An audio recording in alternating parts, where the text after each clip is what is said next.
كلنا شفنا مصارعين ادائهم على الحلبة قوي جدا زي براين دانيelson وايجي ستايلز ومصارعين تانيين كتير، بس في واحد منهم هو استاذ المدرسة دي، وهي مدرسة التكنيكال او التكنيكال ريسلينج. ودي عبارة عن ان معظم حركاتك بتتعمل على الارض. قليل اول لما تلاقي مثلا فيها نطاط او بتشيل وتهبط حد. التكنيكال هي مدرسة خاصة وقديمة على فكرة، ومن الصعب حد يتعلمها، ومش كتير متقنها، او بمعنى اصح صعب قوي انك تتقنها. ولكن في واحد بس اتقن المدرسة دي، بل هو ملك المدرسة دي، وهو بريت ذا هيتمان هارت، اشهر مصارع محبوب في العالم كله. هتقول لي لا، ما في هولك هوجن مثلا مشهور، بس احب اقول لك ان اتعمل عليه فضايح وللاسف بقى مكروه. طب جون سينا، ما هو جون سينا نفس الكلام، وينطبق على مصارعين كانوا محبوبين في الاول بس بعد كده شفناهم في فضايح، فزي ما بيقولوا كده قالوا من نظرنا. انما بريت هارت قليل لما تسمع مشاكل ليه. عمرك ما هتشوفه مثلا بيتخانق مع حد او عامل مشكله مثلا مع المصارع الفلاني، ما عدا حوار كده هنتكلم عنه في فيديو النهارده. فلو انت مهتم بالموضوع ده اعمل لايك واشترك في القناه لو انت لسه مش مشترك، ويلا بينا نبدا الفيديو. الحوار يبدا سنه 78، دي كانت السنه اللي يلعب فيها مصارعه لاول مره ويعمل تاج تيم مع اخوه. وبرغم ان الفرقه دي كانت جديده وقتها، الا ان هم عرفوا يكسبوا القاب الفرق في الان دبليو اي. وبرغم ان بريت زي ما انت شايف كده ما كانش ليه جسم مثلا قوي، ولا حتى اداؤه على الحلبه لسه اتكون، بس كان في حاجه، في موهبه برضه عنده. عرف بريت انه يكسب خبره من خلال ماتشاته مع داينامايت كيد. ده مصارع مظلوم جدا مع انه من احسن المصارعين، وقدروا ان هم يقدموا ماتشات جامده مع انهم في البدايات. المهم على سنه 1980 يكسب باول لقب فردي ليه، وهي لقب امريكا الشماليه، وما يكسبهاش مره واحده، يكسبها 5 مرات، ويخش في فتره في عداوه مع واحد اسمه ديفيد جول. واللي ما تعرفوش بان ده كان شخصيه شريره جدا في الفتره دي، هو وبادي نيوز الن. وفي الفتره بتاع اول الثمانينات دي بريت بدا يتوسع ويلعب في الان جي بي دبليو، الاتحاد اللي هيديله خبره كبيره جدا بعد كده، ويلعب مع اسامي كبيره، واحد زي ريكي تشوشو، جورج توكانو، تاتسومي فوجينومي. وطبعا ماتشه الخرافي اللي عمله مع اشهر مصارع في اليابان وقتها تايجر ماسك، ايوه اللي اقتبسوا منه الكرتون اللي كان بيجي على سبيس تون اللي هو المصارع المقنن. بدا اسم بريت هارت يعلى، وواحده واحده هيتعتق مصارع لغايه لما يلعب مع مصارع بطل الاي دبليو اي بوبي وينكن. وبرغم خسارته قدامه، الا ان زي ما انا قلت لك هو لسه اسمه بيتقل، وكل ما بيلعب مصارعين اسمائهم كبيره اكتر كل ما ده خبره هو بيكتسبها. عشان تعرفوا اسم بريت هارت ما جاتش من فراغ. وفي سنه 84 حب فينس ماكمان انه ياخد مصارعين من كندا، بل كمان عاوز يتوسع لكندا. وفينس يفكر ياخد مصارعين زي بريت هارت وداينامايت كيد وديفي بوي سميث وجيم نيتار. هنحتاجه في القصه الراجل ده. ولما فينس ماكمان ضمن وجوده في كندا كان عينه على الناس اللي انا قلتهم دول، ومن هنا بريت هارت يبتدي يخش في تاك تيم. والكلام ده يحصل سنه 85، ولكن كان اشكالهم متغيره عن الشكل اللي هم كانوا فيه في اتحادهم السابق. ويكون مدير اعمالهم واحد اسمه جيمي هارت، ويبتدوا يخشوا في ماتشات وعداوات جامده جدا مع ناس زي الروجر براذرز والكيلر بيز، واهمهم طبعا مع البريتش بولدوجز. وانا بكلمك على ان هم دول كانوا الطب في قسم الفرق. وكل مدى لما بريت هارت بيظهر في العروض الناس تتعلق بيه اكتر وبالستايل بتاعه، وزاد كمان اداؤه على الحلب الخرافي، لدرجه ان في سنه 86 دخل في ماتش فردي مع ريك ستيمبوت. ريك ستيمبوت اللي لعب قبل كده مع ماتش مان،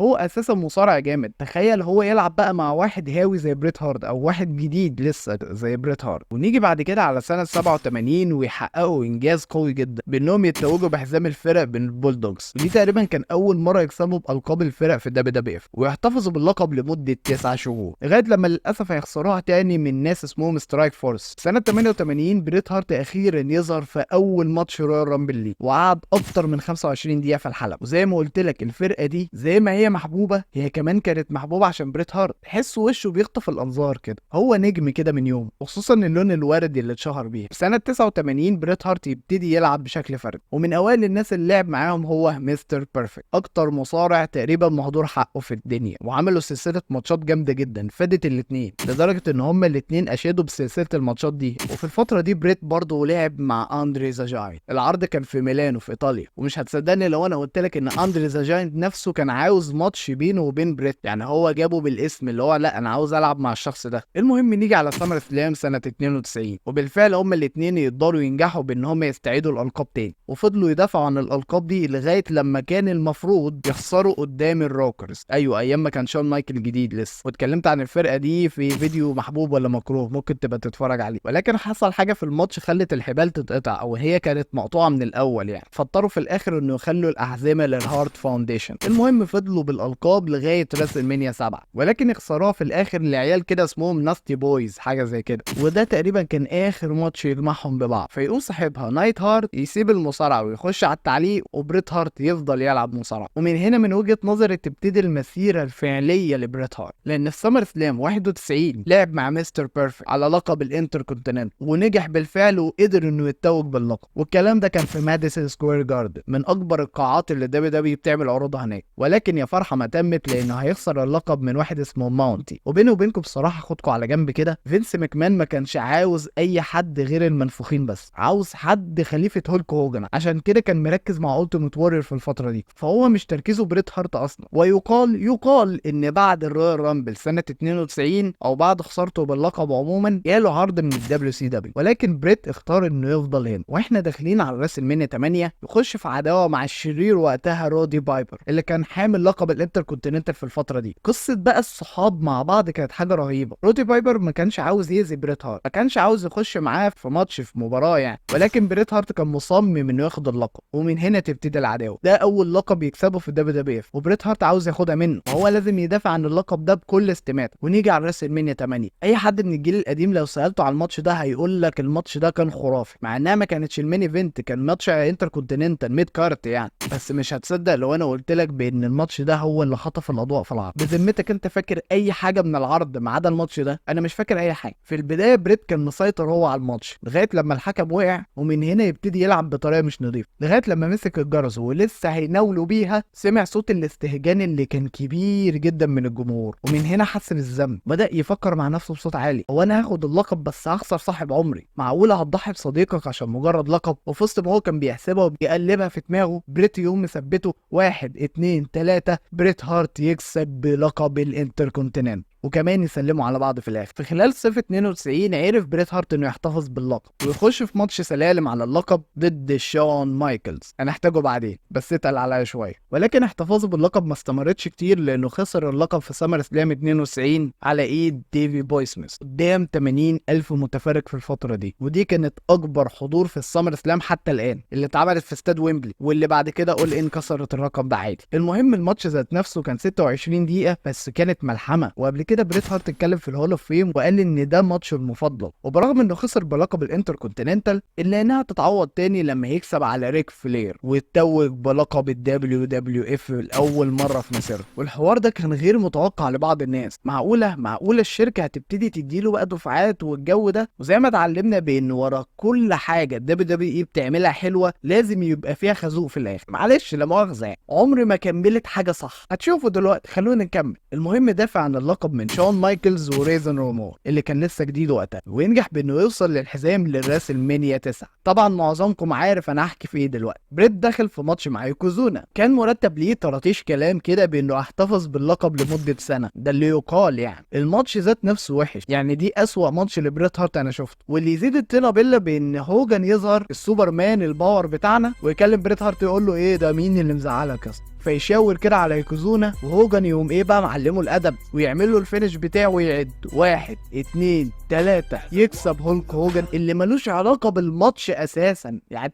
تخيل معايا كده رومان رينز هيلاعب كودي رودز، وفي وسط الماتش كده الروك ظهر وقال له ايه يا اسطى مين اللي مزعلك؟ فيمسك رومان رينز يضربه ويعمل له الفينش بتاعه ويكسب اللقبين. اهي دي نفس الحاجه بالظبط. الروك ولا ليه اي قصه في الموضوع ولا ليه دخل ولا اي حاجه، اهو ده اللي حصل في العرض بالظبط. وناس كتير مش عاوزه تفتكر اللحظه دي بصراحه. المهم يجي على سنه 93 وبريت هارت يعرف يكسب ببطوله الكينج اوف ذا رينج ويخش في عداوه مع جيري ذا كينج لورر. وفي اقاويل بتقول بان النزاع ما بينهم كان حقيقي وان هما الاثنين بيكرهوا بعض فعلا. المهم الدبليو دبليو اي قالت لمؤاخذه يا كابتن هوجن معلش احنا هنضطر كده سيب اللقب، معلش يعني سيب اللقب عشان ليكس لوجر اللي هو خليفتك بعد كده يكسب هو اللقب، ونسيب بقى مساحه للشباب يا اخي. المهم حن عليهم وساب لهم اللقب يعني. والشركه كانت مرتبه مرتبه على ليكس لوجر هو اللي هيبقى واجهه الشركه. بريت هارت كان في النسيان مع ان الجمهور كان بيدعمه من كتر حب الناس لبريت هارت، ومن كتر ما الجمهور كان بص بيولع كده لما بيشوفوه. فينس ماكمان عمل اختبار في الرويال رامبل سنه 94 وهم فضلوا اخر اتنين في الحلبه، يا ترى مين اللي هيكسب ما بينهم؟ فيقوم بريت هارت يقوم حاضر ليكس لوجر ويقعوا هما الاتنين بره، والماتش ما بينهم بيبقى تعادل. هتقول لي طب وليه فينس ماكمان اختار النتيجه دي؟ لان فينس ماكمان حابب ان ليكس لوجر هو اللي يبقى واجهه الشركه، ولكن في نفس الوقت الجمهور عاوز بريت هارت. الموضوع بالظبط عامل زي دانيال براين كده، القصه بتاعت دانيال براين اللي انا حكيت عنها برضو في الفيديو ده، ممكن تروح تشوف. المهم الماتش انتهى بالتعادل، يعني رويال رامبل السنه دي عندنا اتنين هم اللي كسبوا، ليكس لوجر وبريت هارت، عمرها ما حصلت في التاريخ. المهم الشركه كانت عاوزه تدخله في عداوه تانية مع يوكوزونا في راس المنيا 10، ولكن الحوار ده اتلغى ودخلوه في عداوه مع اوين هارت، ايوه اخوه اللي بدا شراكه العداوه ما بينهم في الرويال رامبل، وهيلعبوا بعض في الراس المنيا 10. الماتش بين الاخوات وانك عارف القصه ما بينهم عامل ازاي والتناغم على الحلبه حاجه خطيره. هما الاتنين من نفس المدرسه، فاللي هو هما شغالين مع بعض بص كونتاكت 1 2 كده على راي الناس بتوع الكوره. وون هارت في الفتره دي كان متحول، كان بيشتم وكان عنيف، وبريت هو اللي ما كانش عاوز يأذيه بس اوين هارت هو اللي اصر. المهم انتهى الماتش بفوز اوين هارت. بس ثواني احنا لسه ما انتهيناش. في المين ايفنت بين ليكس لوجر ويوكوزونا على لقب الدبليو دبليو اف، يجي بريت هارت بشكل مفاجئ ويهجم على يوكوزونا ويعد 1 2 3 يكسب بلقب الدبليو دبليو اف للمره الثانيه في مسيرته في نفس الليله. هتقولي ايه يا رستول ده؟ انا حاسس ان في لخبطه في العرض. ما انا هحكي لك بقى اللخبطه دي سببها ايه.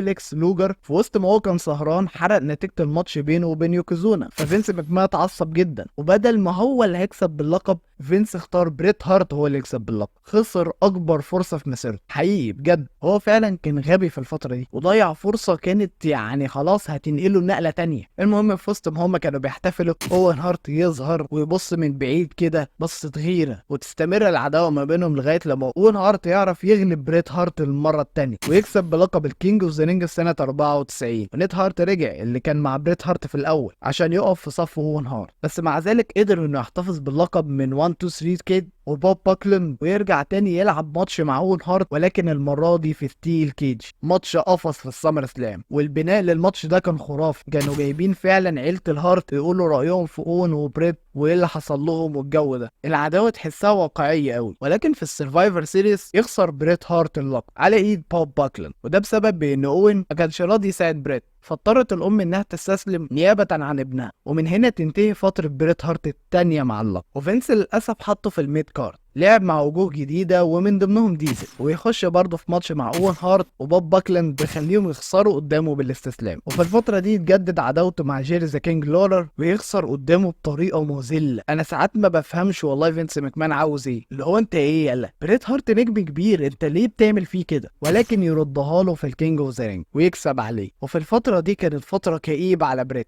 لانه بعد عن صورة الاحداث الرئيسية، ولكن اللحظة اللي عادت له الحياة تاني هو في السرفايفر سيريس سنة 95 لما دخل في ماتش مع ديزل وكسب ببطولة الدبليو دبليو اف. ولكن ما تتفائلش قوي كده لانه هيبقى مجرد بطل انتقالي عشان يخسر اللقب بعديها لشون مايكلز في الراسل مانيا 12. الماتش ذات نفسه كان قوي جدا، ماتش ايرون مان قعد 6 دقايق تقريبا، عمرك ما هتحس بملل، وده اول مرة يكسب بلقب الدبليو دبليو في مسيرته. فالمهم خد لحظته ولحظته كانت كبيرة قوي. ومن هنا هتشوف فرق التعامل مع بريت هارت ومع شون مايكلز. فينس ماكمان كان حابب شون مايكلز اكتر، ما كانش بيحب بريت هارت. ليه ما تعرفش، هو ما بيحبوش كده وخلاص. بصراحه انا فعلا مش عارف ايه الاسباب مع انه ما بيعملش مشاكل. المهم بعد الخساره دي بريت هارت ياخد اجازه لمده 8 شهور، وساعات الدبليو دبليو اف كانوا بيعملوا عروض في دول تانية فكان بيحضرها عادي، بس العروض الاساسيه ما كانش بيحضرها كتير. طبعا في الفتره دي شون مايكلز كان هو بقى وعصابه الكليك كانوا متمطعين. قلت لك شوف الفيديو بتاع محبوب ولا مكروه هيفوتك كتير. المهم في الفتره دي الدبليو سي دبليو كانت بتزن على بريت هارت، وايريك بيشوف كان هاريه مسجات عاوزه معاه في الدبليو سي دبليو، واداله كمان صفقه وعرض كان يعني ما تترفضش بصراحه. والدبليو سي دبليو في الفتره دي كانت فلوسها زخيه قوي على المصارعين. على الناحيه الثانيه فينس ماكمان كان عارض عليه بانه يقعد 20 سنه في الدبليو دبليو اي. 20 سنه والله 20 سنه. وبرغم الفلوس الكتيره اللي اتعرضت عليه في الدبليو سي دبليو وقتها الا انه اختار الدبليو دبليو اف، وده يدل على ان هو حابب الشركه دي وان هو عاوز يشتغل فيها ومركبش الموجه في الفتره دي وراح الدبليو سي دبليو. المهم لما رجع دخلوه في عداوه مع المصارع اللي لسه جديد وقتها وورور كده، هو ستون كولد ستيف اوستن. الحوار بدأ من بعد ما بريت هارت اعلن عودته للدبليو دبليو اف ويخش معاه في اول ماتش ليه في السرفايفر سيريز، وحكيت عن العداوه دي بالتفصيل لما اتكلمت عن ستيف اوستن باستفاضه، ممكن تبقى تروح تتفرج عليه بعد دي. ستيف اوستن كان قريب من الفوز الا ان بريت هارت عرف انه يعد عليه في الاخر ويكسب. الجمهور في البدايه اتعامل مع بريت هارت بانه هو البطل القومي وان هو السوبر هيرو بتاعهم. هتقول لي طب وايه يعني، ما طبيعي بريت هارت محبوب من الناس. ثواني كده معايا واتقل لان الجمهور هيقلب عليه في الاخر. نيجي على الرويال رامبل سنه 97، ستيف اوستن كان مسيطر على الماتش ولكن يجي بريت هارت وبالفعل بريت وقع ستيف اوستن من غير ما الحكم يشوف. ستيف اوستن طلع تاني الحلبة ووقع بريت هارت وكسب هو في الرويال رامبل. هي لقطة مضحكة بصراحة، بس هنا بقى بريت هارت اتعفرت اتجنن، اللي هو لا ازاي انا اللي موقعه يا عم الحاج، فين الحكم؟ وستيف اوستن كان مع نفسه بقى هو الكسبان. وهنا زعق مع فينس ماكمان وقال له انت على فكرة انت غلطان، انت ايه اللي انت عملته ده في الرويال رامبل، كانت فضيحة. والمشكلة ان ستيف اوستن كان بيخرب عليه قبل كده، اتدخل وبوظ عليه الماتش قبل كده. هو عاوز يتحداه لغاية لما يتحدد ماتش ما بينهم في الراسلمانيا 13. الماتش جامد جدا وانصح اي حد انه يتفرج عليه، بس انا مش جاي عشان اقول لك كده، انا جاي اقول لك على نهايه الماتش، نهايه اغرب ما يكون. الجمهور اللي كان مع بريت هارت وكان شايفين هو البطل قلبوا عليه واستهجنوه، ودي تقريبا كان اول مره نشوف شخصيه انتي هيرو في المصارعه وهو ستون كولد ستيف اوستن. المهم يجتمع مع الهارت فاونديشن عشان يتصدوا الفريق اوستن لغايه لما العداوه تنتهي على كده. المهم يخش في عداوه مع ذا اندرتيكر ويلعبوا بعض في السامر سلام، والحكم كان شون مايكلز. ايوه الماتش اللي كان شون مايكلز ماسك الكرسي ولسه كان هيجيبها على بريت هارت جت في دماغ ذا اندرتيكر، وبريت في الاخر يعرف يكسب بلقب الدبليو دبليو اف للمره الاخيره في مسيرته. فينس ماكمان كان شايف ان بريت هارت هيبتدي ينجذب لعروض الدبليو سي دبليو اللي كانوا مش عاتقينه حرفيا، كل شويه عروض، بل كمان في مقابله بريت هارت انتقد عروض الدبليو دبليو اف وقالوا عليه ان هي عروض منحله وان هي ضد الاخلاق والجو ده. فكل المؤشرات بتقول ان بريت هارت كان هيمشي من الدبليو دبليو اف كده وفينس ماكمان كان عارف كده كويس. فالمهم بريت هارت اتكلم مع فينس وقال له خلاص انا هروح الدبليو سي دبليو مفيش مشكله. ففينس قال له ماشي اخسر الحزام، قال له انا اخسرها لاي مصارع ما عدا شون مايكلز. وفينس ماكمان كان عاوز هو شون مايكلز يكسب الحزام، لان انتوا طبعا عارفين مايكلز كان مسيطر جدا في العروض وعلى اوضه الملابس وفي كل حاجه، وكان مسيطر على المصارعين مين يظهر ومين ما يظهرش، انتوا متخيل؟ فمن بعد فشل المفاوضات مع بريت قال خلاص انت هتلاعب شون مايكلز في السرفايفر سيريس اللي جاي وهتبقى في مونتريال. فبريت قال على شرط انا ما اخسرش قدام اهل بلدي. ومكمان كان مديله الامان، قال له عيب عليك يا اسطى وبتاع، ده انت نجم، ده انت جامد جدا ومش عارفه ايه. وفي الخباثه كان متفق مع شون مايكلز ومع تريبل اتش ومع الحكم بانه هيحصل اللي انتوا عارفين. When I found out I was working with Sean, like, hey Sean, I heard we're wrestling at Survivor Series. I just wanted you to know that I have no problem putting you over. I'll put you over any way they want. I have no problem dropping the belt to you. I wanted him to know that he would be safe in the ring with me, that I didn't carry any hard feelings towards him. I appreciate that, but I just want you to know I'm not willing to do the same thing for you. That is such an insult. تبتدي الماتش الجمهور كله مع بريت هارت، الكل مستهجن شون مايكلز ويلعب 1 2 ما بينهم لغايه لما نيجي على اللحظه الاخيره بين شون مايكلز يعملوا حركه استسلام والحكم يرن بان خلاص بريت هارت استسلم، مع انه ما استسلمش ولا حاجه، بس هي كده وتحصل اللي كلكم عارفينه، خيانه مونتريال، اشهر خيانه في عالم المصارعه. فينس كان متفق معاه على حاجه لقى حاجه تانية، وسمعت ان بريت هارت كان هيضرب ماكمان اذا ما ضربوش اساسا في الباك ستيج. المهم بعديها في اتحاد الدبليو سي دبليو في عرض نايترو ايريك بيشوف يعلن عن مصارع جديد هيخش الاتحاد وتحصل الديبيوت وبريت هارت يظهر بالفعل، ومش هيلعب كده على طول، هو هيخش كحكم في الاول. فماتش كان ما بينهم هما الاثنين، وفي نفس الليله ظهر في ماتش هولك هوجن وستينج، واللي انتوا عارفين رايي فيه بصراحه. ممكن تبقى تشوف ستينج المظلوم عشان تعرف برضو ايه اللي حصل في الماتش. على الرغم بان بريت هارت كسب على ريك فلير بعديها يعني بعد ستار كيد، الا ان دبليو سي دبليو تحس فيه تشتت على استخدامهم لبريت هارت، شويه يبقى هيل شويه يبقى فيس، مش عارفين، لغايه لما بريت هارت يخش في عداوه مع المصارع الجديد وقتها جولدبرغ، الماتش اللي هيتلعب في تورونتو، ويحصل للاصابه الشهيره اللي قعدت بريت هارت في بيتهم، وتنتهي من بعدها مسيره بريت هارت. فترته في الدبليو سي دبليو بصراحه لا تذكر، بس الحاجه الوحيده اللي فاكرها ليه هو الماتش اللي عمله مع كريس بنواو اللي حياه في اخر الماتش كان جامد جدا بصراحه. ومن بعد انتهاء الدبليو سي دبليو في سنه 2000 تنتهي معاها مسيره بريت هارت بعد ما فقد ناس كتيره كانوا اعزاء عليه زي ابوه وامه وزي اخوه وبعض من صحابه، وتعرض لحادثه موتوسيكل خلته يخش في سكته دماغيه وقعد كتير جدا في المستشفى لغايه لما نيجي على 2005 يبتدوا يعملوا شريط تسجيلي لانجازات بريت هارت في الاتحاد، ويدخل كمان قاعه المشاهير اللي هول اوف فيم. وفي 2010 بريت هارت يظهر ويخش في عداوه مع فينس ماكمان، والماتش كان عباره عن زي بمثابه الاعتذار يعني للي حصل في خيانه مونتريال. انت طبعا هتقول ياه قد ايه فينس ماكمان ده طيب، شوف يا اخي الدبليو دبليو اي ما نسيتش بريت هارت. احب اقول لك على معلومه مفيش ناس كتيره بتتكلم عنها على اليوتيوب، وهو انه بعد ما مشي بريت هارت من الاتحاد فينس ماكمان حب انه يعمل فيديو تسجيلي بيشتم فيه على بريت هارت، يعني بيقول ان هو ملوش لازمه، ان هو ما بيعرفش يلعب، وجاب فيها شون مايكلز وجاب جيري ذا كينج لولر وجاب هولك هوجن في الفيديو التسجيلي ده. ولكن بسبب غضب الجمهور الشديد وانتقادهم للموضوع ده ادى الى ذلك بانه يحولوها لفيلم وثائقي عن انجازات عشان تعرفوا ان فينس ماكمان واطي. من هنا يكون خلصنا مسيرة بريت ذا هيتمان هارت، وازاي الراجل ده يا جماعة كان معلم وبرنس وفعلا فرق مع المجال ووصل باسلوب التكنيكال لمرحلة تانية. انا ما كنتش عارف ان هطول كده بصراحة يا رجالة، بس اهو النصيب بقى. فلو انت وصلت لغاية هنا اكتب لي تحت في التعليقات انك وصلت، ولو عجبك الفيديو اعمل لايك، ولو انت لسه مش مشترك اشترك معايا في القناة. وشكرا جدا جدا ليكم على المتابعة، سلام عليكم.